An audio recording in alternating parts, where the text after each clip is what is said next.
मौलाना सरदार अहमद साहब रहमतुल्लाह अलैह के पास ना एक बूढ़ी अम्मा अपना बेटा छोड़ गई।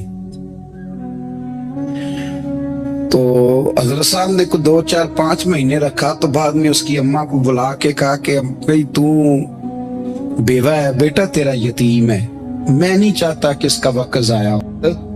तो मौलाना सरदार अहमद साहब मुहद्दिस आज़म पाकिस्तान रहमतुल्लाह अलैह उस बूढ़ी को कहने लगे तेरा बेटा कौन देना, पढ़ना पढ़ाना इसने कुछ भी नहीं, तो यतीम बच्चा है, कल को तो कहेगी कि मेरे बेटे ने वक्त जाया किया तो वापस ले जाओ। बूढ़ी अम्मा रोने लग गई, कहने लगी मैं पढ़ाने तो नहीं लाई थी, मैं तो आपको रब का वली समझती हूँ, मैं तो नौकरी कराने लाई थी। नौकरी हजरत अनस बिन मालिक कहते हैं मेरी अम्मा भी हुजूर की बारगाह में दे गई थी। तो हुजूर की बारगाह में ये नहीं कहा था कि या रसूलल्लाह पढ़ा दे, हाँ हाँ मैं जिम्मेदारी से बात कर रहा हूँ। ये नहीं कहा था हुजूर मुजाहिद बना दे, ये थोड़ी कहा था कि या रसूलल्लाह सल्लल्लाहु तआला अलैहि वसल्लम से मुफस्सिर, मुहद्दिस, मुहक्किक, मुफ्ती बना दे। हजरत अनस की अम्मा कह गई थी सोने जब तक ये रहेगा ना आपकी नौकरी करेगी, ये घर के काम काज करेगा, ड्यूटी करेगा, हुजूर ये आपकी नौकरी करेगा। तो मेरे महबूब ने फिर दुआ कर दी, अल्लाह इसे बरकत अता फरमा। तुम समझता है खिदमत वाला खाली रह जाता है? जितना जायका खिदमत वाले को मिलता है, जो उसके नसीब में आता है, वो किसी का नसीब कहां भाई। हजरत अनस कहते हैं हुजूर ने दुआ कर दी, बरकत की। मुझे तो खेती बाड़ी आती भी नहीं थी, पर लोगों के बाग में साल में 1 दफा फल लगता था, मेरे बाग में 2 दफा लगता था। हुजूर ने दुआ कर दी या अल्लाह इसे औलाद दे। फरमाते हैं मेरे बेटे, मेरे पोते, मेरे नवासे, मेरी बेटियां, फरमाते हैं मैं जिंदा हूं और मेरी 100 औलादे मौजूद हैं। परेशान हो गया 100 सुन के कि बच्चे 2 ही अच्छे, 100 औलादे मेरी मौजूद है। हजरत अनस मौलाना सरदार अहमद साहब के पास ना छोड़ गई बच्चा, कहने लगी हजरत जी मैं को पढ़ाने के लिए थोड़ा छोड़ गई हूँ, मैं तो इसलिए छोड़ के गई हूँ कि आप मेहरबानी करें, खिदमत कराएं। हजरत जी कहने लगे कोई ऐसा काम ही नहीं, खिदमत वाला क्या कराऊं? कहने लगी पट्ठे पवा लिया करो जी। उन लड़ पेंदे ने, कहने ने बच्चे काम कर दें मदरसे दे। हालांकि अब कहाँ बच्चे काम करते हैं, अब तो गुजर गया दौर, अब तो बच्चे काम कराते हैं। अब बच्चे भी नाराज हो रहे हैं, घूर घूर के देख रहे हैं। सही पहना हूं आपको, बच्चे काम कराते, बच्चे कहाँ काम करते। कहने लगी ये चारा डाले करेगा आपकी भैंसों को। तो हजरत ने उसको कहा कि बीबी चारा मेरी भैंसों को डालने के लिए मैंने बंदा रखा हुआ है, तो तू जा ले जा। कहने लगी हाथ बांध के हुजूर मेहरबानी करें रख ले, चारा डाले। और पुत्र तवज्जो से चारा डालना हजरत की भैंसों को। रोने लगी, हजरत ने रख लिया, महीने का खर्चा भी देते। शाम को ना वो सारा दिन काम करता, शाम को आके पैरों में भी बैठ जाता, हजरत जी लाएं तेल थोड़ा सा, पैर ना दबा दूं। 8 साल साथ वाले पढ़ते रहे, ये बेचारा नौकरी करता रहा, मेरा रूप भी नहीं ते मेरा रंग भी नहीं, और मैनू यार मनान दा टंग भी नहीं। कभी कभी ना हजरत बिलाल हबशी फारग होते ना तो नबी पाक की बारगाह में अर्ज करते हुजूर कोई काम तो नहीं, सारे हो गए, हुजूर जाऊं जरा, चले जाते। एक दिन सलमान फारसी कहने लगे या रसूलल्लाह ये बिलाल कहाँ जाता है? फरमाया जा देख के तो आ। हजरत सलमान वापस आए तो आके रोने लगे, कहने लगे सोनिया जब यहाँ से जाता है ना तो जाके सैयदा फातिमा की चक्की पीसनी शुरू कर देता, बीबी साहबा के काम करने लगता है, घर में जाके स्नैन की ड्यूटी करता है, वहां भी काम यहाँ भी काम। वो चारा डालता रहा, उसने चारा डाला। हजरत मुहद्दिस आज़म की भैंसों को दस्तारे फजीलत का वक्त आ गया, सारे पगड़ियां सजा के आ गए, आज दस्तार होगी।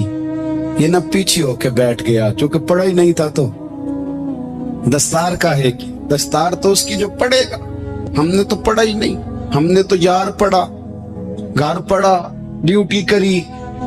हजरत मुहद्दिस आज़म रहमतुल्लाह अलैह के यहाँ जब ऐलान होने लगा ना कि अब दस्तार होगी, तो हजरत ने पहला ऐलान उसका फरमाया।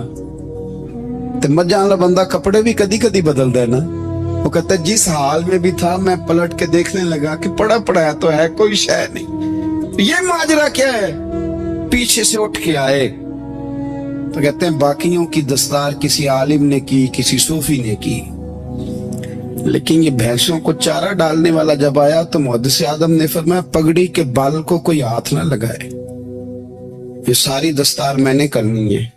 اور فرماتے ہیں حضرت بال بھی دیتے جاتے تھے اور آنسو بھی بہاتے جاتے تھے, ماتھا بھی چومتے تھے اور فرماتے تھے دستار کے بعد چلا تو نہیں جائے گا یار, مجھے تو عبادت بھی نہیں رہ گئی, مجھے تو چابیوں کو بھی نہیں پتا کون سی کہاں رہتی ہے, جائے گا تو نہیں تو رو پڑا. کہنے لگا سوڑیا جائے تو وہ جس کے پلے کوئی شے ہو, آتا جاتا تو ہے کچھ نہیں, مجھے کس نے رکھنا ہے, میں نے کہاں جانا ہے, ادھر کہاں تو ادھر ہی رہوں گا. وہ اس طالب علم کے سارے استاد بھائی کہتے ہیں اس نے دستار کرائی, پڑھا پڑھایا کچھ نہیں, پر جو مسئلہ اڑ جاتا تھا نا, وہ جو اڑ جاتا تھا نا, وہ جا کے اس سے پوچھتے تھے تو کتابیں کھولنے کی ضرورت نہیں پڑتی تھی. مولانا امجد علی صاحب اعظمی رحمت اللہ علیہ فرماتے ہیں یکدم اعلیٰ حضرت کا دروازہ کھلا, یہ بھی میرے اعلیٰ حضرت کی زندگی ہے, اسے بھی دیکھ, یکدم دروازہ کھلا تو بوڑھے امام کے پیروں میں جوتا کوئی نہیں, اور اعلیٰ حضرت سر پٹ دوڑے. میں قریب گیا, میں نے کہا حضور میں صدقے جاؤں, کہاں جا رہے ہو؟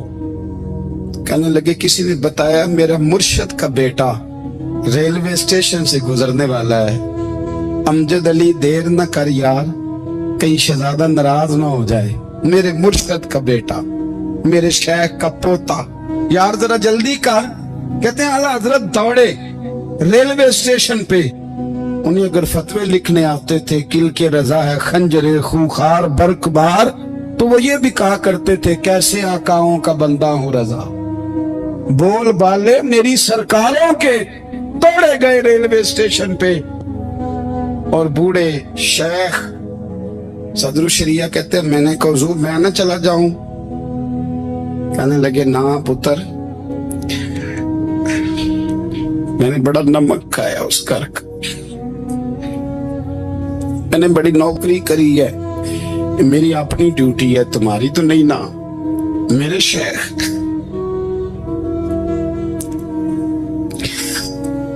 فرماتے ریلوے اسٹیشن پہ حضرت کھڑے ہیں تو ایک مسافر اترتا, اس کے قریب جاتے ادب سے سلام لیتے تو کہتے ماریرا شریف سے تو نہیں کوئی آیا؟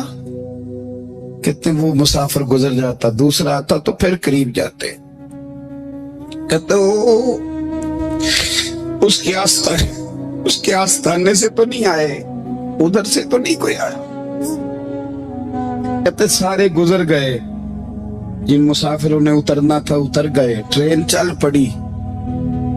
تو میں نے کہا حضور کسی نے آپ کو غلط اطلاع دی تھی, شہزادے تو آئے نہیں. کہنے لگے یار اطلاع غلط تھی یا ٹھیک تھی, پر یہاں تک آنے کا مزہ بڑا ہے. آپ سمجھ سکتے ہیں اعلیٰ حضرت کے دو بیٹے ہیں, حجت الاسلام والا حامد رضا خان صاحب اور مفتی اعظم عالم اسلام, دونوں شہزادے اتنے بڑے شہزادے تھے کہ دونوں اپنے اپنے وقت کے سب سے بڑے مفتی ہوئے. یہ بھی تو میرے اعلیٰ حضرت ہیں نا, اس کو بھی تو ذرا سمجھو نا. خشکی اور پھر خشکی اور پھر خشکی. ایک دن پیر صاحب نے کہا, نوری میاں صاحب کہ احمد رضا یار وہ بھینسیں رکھی ہوئی ہیں تو ان کو نا گیدڑ آ کے تنگ کرتے ہیں, تو دو کتے مل جائیں نا کبھی تو چلو رات کو پہرے داری کریں گے, دو کتے مل جائیں. میں اکثر سوچتا ہوں کہ اعلیٰ حضرت تو عالم تھے, ان کا کتوں سے کیا لینا دینا. حضرت جی آپ نے کتوں کی بات کرنی تھی تو کسی دنیا دار سے کرتے, دو کتے مل جائیں تو ذرا جانوروں کی دیکھ بھال کریں گے. فرمایا حضور سویرے ہی آ جائیں گے. بھئی آپ کا تو یہ شغل ہی نہیں, تو آپ کہاں سے لائیں گے. دن چڑھا تو دونوں بیٹوں کے گلے میں رسیاں ڈالی. اعلیٰ حضرت کو صرف آپ فتوے کی روشنی میں دیکھتے ہیں, آپ کو اس شخص کے درد کا نہیں پتا, اس کے ذائقے کا نہیں پتا, وہ کس سٹیج کا آدمی ہے, سٹیٹس کیا ہے طریقت میں, شریعت میں, عشق میں. دونوں شہزادوں کے گلوں میں رسیاں اور پکڑا ہوا ہے. تو نوری میاں صاحب کہتے ہیں میں چارپے پہ بیٹھا تھا تو نیچے بٹھال دیے دونوں بچے. میں اٹھ کے کھڑا ہو گیا, میں نے کہا مولانا یہ کیا؟ کہنے لگے حضور ڈیوٹی بھی کریں گے اور روٹی بھی نہیں مانگیں گے. جنہاں تنا وچ عشق نہ رچیا کتے ہو نہ تھی چنگے. مالک دے کر راکھی کر دے صابر بھوکے ننگے. کدھر گیا ذوق، کدھر گیا وہ درد؟ اور پھر جب باری آئی رسول اللہ کے پیار کی، جب باری آئی نبی پاک کی محبت کی، تو پھر فاضل بریلوی کا قد اگر لکھنے میں کمال ہے نا تو محبوب کے پیار کرنے میں بھی کمال. انہوں نے نا ساری زندگی یعنی ساری زندگی یہ کہہ کے گزار دی کہ عشق تیرے صدقے جلنے سے چھٹے سستے، جو آگ بجھا دے گی وہ آگ لگائی ہے. ایک سید صاحب تھے، مکان بن رہا تھا اعلیٰ حضرت کا، تو سامنے نا بالکل لائبریری تھی. تو جب مکان بن رہا ہوتا ہے تو تب سارے مستری مزدور اندر ہی ہوتے ہیں، تو سب کا آنا جانا تھا، سب لوگ آتے جاتے تھے بلا جھجک. تو وہ سید صاحب بھی ایک دن آ گئے، سامنے لائبریری میں ملے، پھر چلے گئے. کچھ دنوں کے بعد گھر مکمل ہو گیا، اب عورتیں بھی آ گئیں. تو شاہ جی کو پتہ نہیں تھا، وہ پرانا ماحول سمجھ کے نا، مولانا ظفر الدین بہاری کہتے ہیں پرانا ہی ماحول سمجھ کے تو اندر آ گئے. اور جیسے ہی اندر داخل ہوئے سامنے گھر کی عورتیں دیکھی تو شاہ جی معذرت معذرت معذرت کرتے پریشان ہو گئے. اور پھر جب دوبارہ پلٹنے لگے تو اعلیٰ حضرت دوڑ کے گئے، ہاتھ چومے، کہنے لگے شاہ جی آپ کو تو پتہ نہیں تھا، اور آپ مہربانی کریں یہ معذرت والا لفظ واپس لیں. یہ میرے گھر کی عورتیں نہیں، یہ تو سیدوں کی باندیاں ہیں، تو نوکران ہیں. تو آپ مہربانی کریں، یہ انداز آپ کا جو ہے یہ درست نہیں، آپ مہربانی فرمائیں اندر آئیں. اور پھر سارے خاندان کو لے کے پردے کے پیچھے کھڑا کیا اور کہنے لگے شاہ جی کو غلطی لگ گئی، انہوں نے ہم سے معذرت کی، اب ہم سارے مل کے ان سے معذرت کریں، اس لیے کہ یہ رسول اللہ کا خاندان. یار تھوڑا بہت دو چار لفظ جس بندے کو آ جائے نا، دو چار لفظ.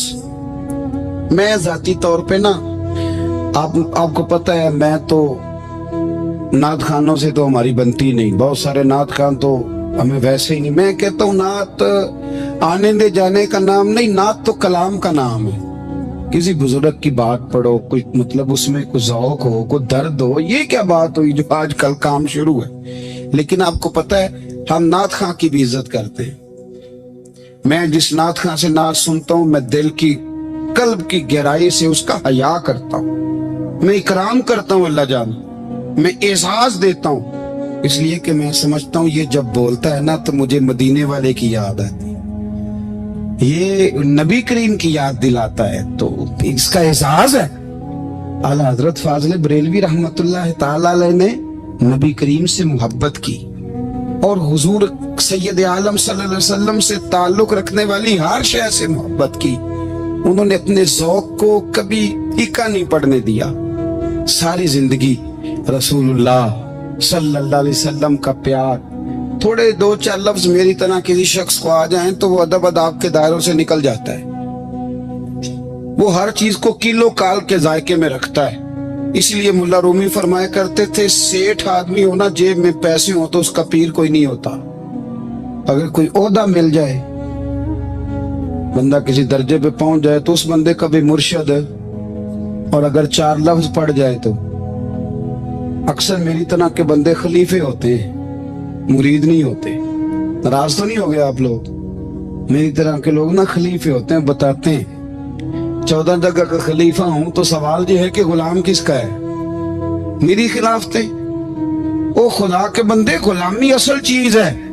اعلیٰ حضرت فاضل بریلوی رحمت اللہ تعالی علیہ نا لوگوں سے پوچھتے، جب کوئی مدینے سے آتا، مکے سے آتا، حج کر کے آتا تو پوچھتے مدینے گئے تھے؟ صدر الشریعہ رحمت اللہ علیہ فرماتے ہیں کسی نے کان میں آ کے کہا حضور وہ موچی حج کر کے آیا. پکی بات ہے حضور؟ ہاں. فرمایا چلو چلیں.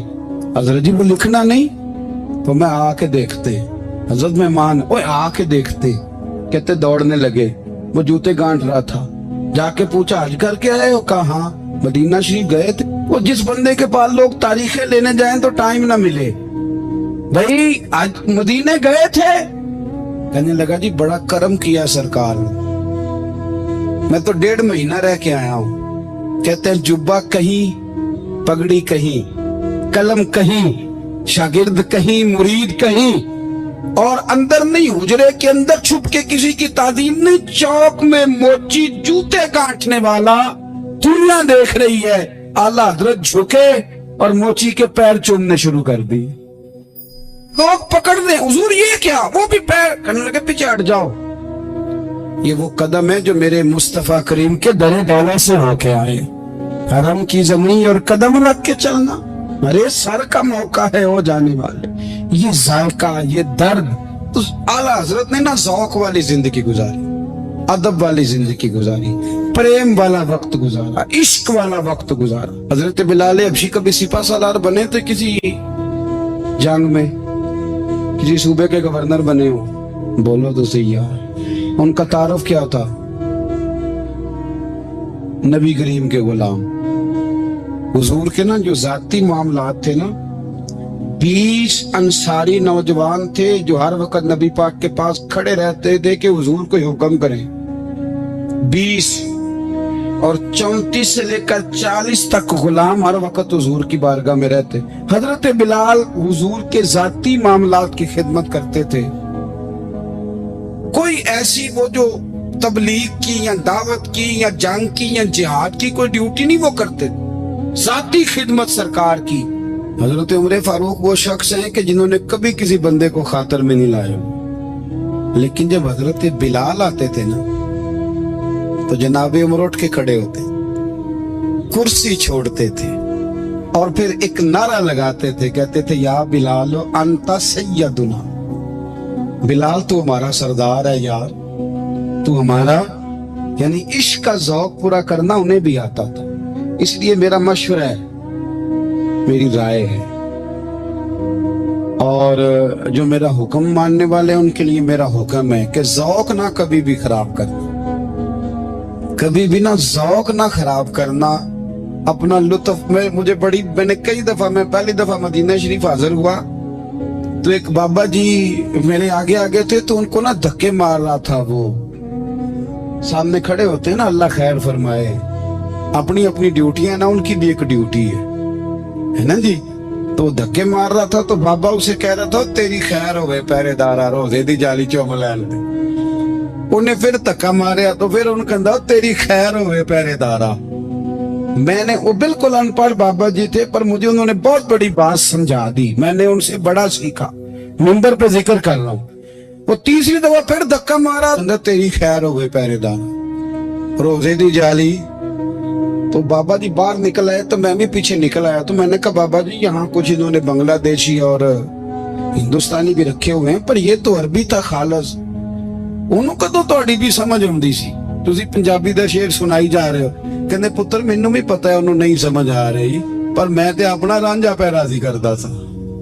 मैनू पता है उन्होंने कहा ओ यार असी रांझा भी तो राजी करना है कि नहीं, कि सारी जिंदगी किलो काल के झगड़े में पड़े रहना। ऐ इश्क तेरे सदके जलने से छुटे सस्ते, जो आग बुझा देगी वो। और एक जगह पे आला हजरत कहते हैं जान दे दी वादा दीदार पर, हमने जान दे दी।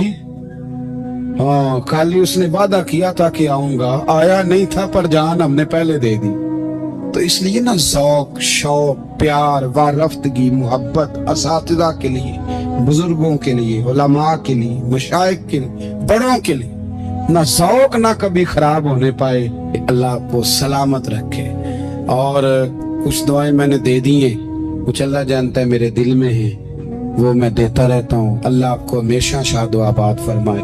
कुरान मजीद ने इरशाद फरमाया अला बिज़िक्रिल्लाहि तत्मइन्नुल कुलूब, फरमाया खबरदार हो जाओ, अल्लाह के जिक्र में ही दिलों का इत्मीनान है, अल्लाह के जिक्र में दिलों का चैन है। लोग बहुत सारा माल, बहुत सारी दौलत, बहुत सारी अकल और बहुत सारा शऊर होने के बावजूद बेसुकून है।